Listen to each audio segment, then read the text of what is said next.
अस्सलाम वालेकुम दोस्तों, क्या हाल है जनाब? ठीक ठाक। आज मैं आपको लकवा और झूला के बारे में एक दो दवाइयाँ बताऊंगा। इससे इंशाल्लाह ताला आपके कबूतरों को बहुत आराम मिलेगा। एक गोली का नाम नोट फरमा लें, बता रहा हूँ। मैथकपाल। मैथकपाल का चौथा हिस्सा और एक और कतरे बताऊंगा मैं आपको, वो मेड इन जर्मन के हैं। Causticum 1M। ये आपको पाकिस्तान से भी होम्योपैथिक जो है स्टोर हैं, वहाँ से मेडिकल स्टोर हैं, वहाँ से आपको मिल सकती है। आप जर्मन का नाम लेके कह सकते हैं कि कास्टिकम 1M। ये कतरे हैं, छोटी सी इतनी सा जो है कतरे होते हैं, छोटी सी बोतल है। ये आप किसी भी होम्योपैथिक के मेडिकल स्टोर से आप ले सकते हैं।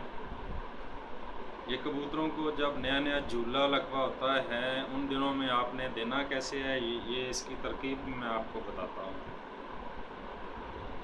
सबसे पहले आप क्या करें कि मैथकपाल की गोली का चौथा हिस्सा कबूतर को 5 सीसी के साथ दें। उसके देने के बाद सबसे पहले आपने क्या करना है, काले चने कम से कम 5 से 10 अदद देने हैं कबूतर को, जो पानी में कम से कम 3 घंटा जो है भीगे हुए हों। 5 से 10 काले चने कबूतर को दें। उसके बाद मैथकपाल का चौथा हिस्सा, पूरी भी दे सकते हैं गोली, लेकिन आप चौथा हिस्सा दें तो ज़्यादा बेस्ट है। 5 सीसी के साथ मैथकपाल गोली का चौथा हिस्सा कबूतर को देना है 5 सीसी के साथ। उसके बाद कबूतर का मुंह खोलें। मुंह खोलने के बाद आपने सिर्फ 2 कतरे देने हैं कबूतर को, जो मैंने आपको कतरे बताए हैं ना, कास्टिकम 1M, सिर्फ 2 कतरे देने हैं आपने। ये मेड इन जर्मन का है और इससे आपके कबूतर की गर्दन अगर टेढ़ी भी है इंशाल्लाह ताला 2-3 दिन में सीधी हो जाएगी, सही हो जाएगी। अगर लकवा झूला नया है तो, अगर ओल्ड पुराना है फिर भी कुछ ना कुछ फ़र्क पड़ेगा, लेकिन इतना ज़्यादा नहीं। कुछ एहतियाती तदाबीर भी आपको बताऊंगा कि ये लकवा झूला कैसे होता है और क्यों होता है। अक्सर मैंने देखा है कि बहुत से दोस्तों ने जो है कबूतर रखे हुए हैं, वो वैक्सीन नहीं करते, कबूतरों को वैक्सीन का टीका नहीं लगाते, जिसकी वजह से जब मौसम की तब्दीली आती है या कबूतर ज़्यादा तादाद में होते हैं तो उनको बीमारियां जो है लगना शुरू हो जाती हैं। अगर आप शुरू में ही उनको वैक्सीन का टीका लगाएंगे इंशाल्लाह बहुत कम उनको जो है बीमार होने का ख़तरा आएगा। वैक्सीन किसी किस्म की भी करें लेकिन ज़रूर करें। बाज़ दोस्तों को मैंने देखा है कि उनके कबूतरों को अगर लकवा हो गया तो कहते हैं खुद ही दाना खा लेंगे। वो एक तो उनकी बेचारों की गर्दन टेढ़ी होती है, और दाना कैसे सही तरह से खाएंगे?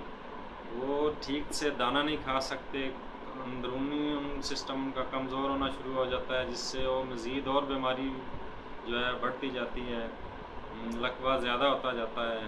अगर आप मेरी बात मानेंगे तो इंशाल्लाह आपके कबूतर जल्दी ठीक होंगे। कैसे? वो ऐसे कि आप जो है कम से कम काले चने जो है 3 घंटा तक भिगो के रखें।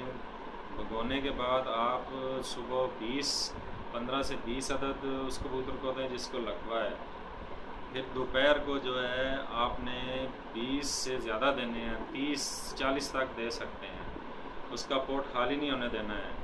आप खुद अंदाज़ा कीजिएगा कि 10 दिन के अंदर अंदर आप कबूतर को हाथ में पकड़ेंगे, आपको खुद महसूस होगा कि इसमें बहुत जान आ गई है। ये काले चने में बहुत ताकत होती है। मैंने 20 कबूतर ठीक किए हैं इस तरीके से। जो नहीं मानता हो ना माने, मैंने खुद अपने 30-35 साल तजर्बे किए हैं। 30-35 साल की कबूतर परवरी में बहुत से तजर्बे किए हैं, मैंने ठीक किए हैं कबूतर, इसलिए आपको बता रहा हूँ। इसलिए अगर आप शौक़ करना चाहते हैं अच्छे तरीके से तो उनको वैक्सीन का टीका लाजमी लगवाया करें। अगर फिर भी कबूतरों को लकवा हो जाए तो जो मैंने आपको ये 2 दवाएं बताई हैं, इनके देने से इंशाल्लाह आपके कबूतर ठीक हो जाएंगे। फिर दोबारा जाते जाते बता रहा हूँ जी, मैथक पाल गोली आपको पाकिस्तान इंडिया से भी मिल जाएगी। इसका चौथा हिस्सा जो है 5 इसी के साथ देना है, लेकिन खाली पेट नहीं देना है। थोड़े से काले चने अगर 5-10 दे देंगे तो ज़्यादा बेस्ट है। इसके देने के बाद एक कतरे आते हैं, मेड इन जर्मन के हैं, पाकिस्तान से भी आपको मिल जाएंगे। होम्योपैथिक का जो है मेडिकल स्टोर होता है, वहाँ से आप ये कास्टिकम AM जर्मन के नाम से अगर आप कहेंगे तो आपको इंशाल्लाह ये पाकिस्तान से भी कतरे मिल जाएंगे। एक छोटी सी बोतल होती है, सिर्फ 2 कतरे, इससे ज़्यादा आपने कबूतर को नहीं देने हैं, याद रखिएगा। जिसकी गर्दन टेढ़ी है उसको सिर्फ 2 कतरे कास्टिकम AM देनी है। इंशाल्लाह ताला अल्लाह पाक करम करेंगे, आपका कबूतर वो बिल्कुल ठीक हो जाएगा। अभी इसके बाद मैं 1-2 और वीडियो भी आपको शेयर करके बताऊंगा, कबूतर की पहचान के बारे में कैसे की जाती है वगैरह वगैरह। तो इसके साथ ही मैं आप दोस्तों और भाइयों से इजाज़त चाहूँगा। अल्लाह हाफ़िज़।